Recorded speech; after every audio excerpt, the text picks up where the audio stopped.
So every now and then, we like to answer a question that somebody can give us online.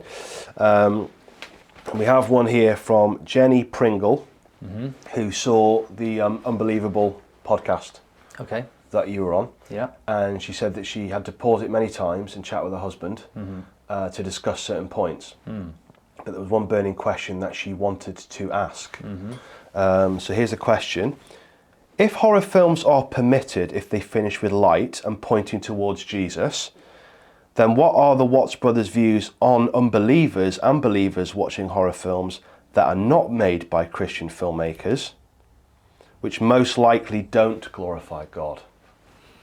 So what are our views on films that don't explicitly or implicitly point towards God overcoming evil? Yeah. Okay. Well, just from my own experience, when I've watched films that show no redemption and end in a very bleak way, where there's very little light and evil seems to win, I've come away from those films thankful that I have a God in my life who actually provides the inverse reality to that, and there is a God, who loves me and has saved me and so on. So for me, I find those films equally helpful, but then I can stomach them, and I can come at them from a kind of critical perspective and detach myself to a certain extent to be able to think outside of that. Whether other people have the capacity to do that and think about that, I think many people can. I think many people might watch a film and think, oh, that's a really horrible or really bleak film, and there's no kind of redemption in that.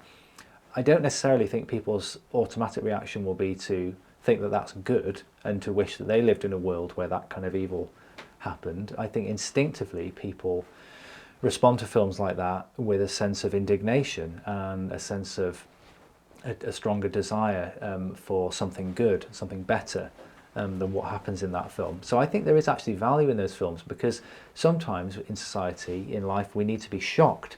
We need to be woken up from our spiritual malaise, if you like, where we've kind of bought into this idea there isn't really any darkness going on. It's all just, atoms mindlessly colliding and so on. There's no such thing as good and evil. There's no supernatural realm.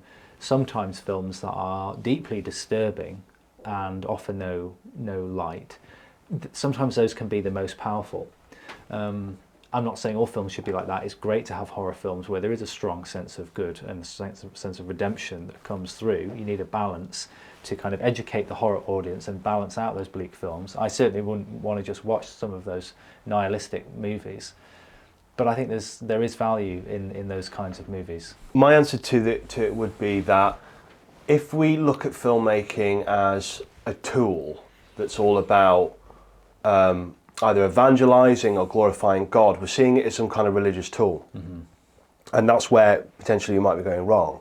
That filmmaking is actually about storytelling, and you just tell a story in the way that you feel is right to tell that particular story as a filmmaker. Now, your worldview as a Christian will impact, obviously, how you tell that story. But there are people out there who don't necessarily have a Christian worldview who will tell a story a different way. But I wouldn't say all those films then are films that don't glorify God or aren't helpful to watch. Actually, even the darkest films, and Christians could make a dark film and non-Christians might make a very dark film as well, do illuminate, like you said, the parameters of which is good and evil, where we should be and where we shouldn't. It's like the child, don't touch the garden fence. Well, sometimes the child has to touch the bottom of the garden fence to realise it's there. Yeah. I've seen films that are disturbing, but actually have depicted things that nobody else has been able to describe to me. For example, going through a really difficult and horrendous physical depression where I could hardly move. The only person who's depicted that for me as an artist was Lars von Trier with Melancholia. With Kirsten Dunst's character trying to move through the swamp. Now, Melancholia is a very bleak film, but it's also an incredible film. And Lars von Trier doesn't profess any kind of Christian faith, but actually I found that film profoundly quite helpful, because I thought someone understands what it's like when your body shuts down, doesn't let you move. So in that sense, I think God can use any film by any filmmaker to connect with people and do something good. God's the Redeemer and he redeems all things. That doesn't mean there aren't films that are truly nihilistic and harmful and satanic. Yes, there are. But I think it's much more complex than just, here's a film that's okay for Christians to watch and glorifies God, and then all the other subgenres of horror that, well, you know, that doesn't glorify God. Let's be careful of that. So in a nutshell, that would be my answer to Jenny's question. I hope that answers it between the two of us.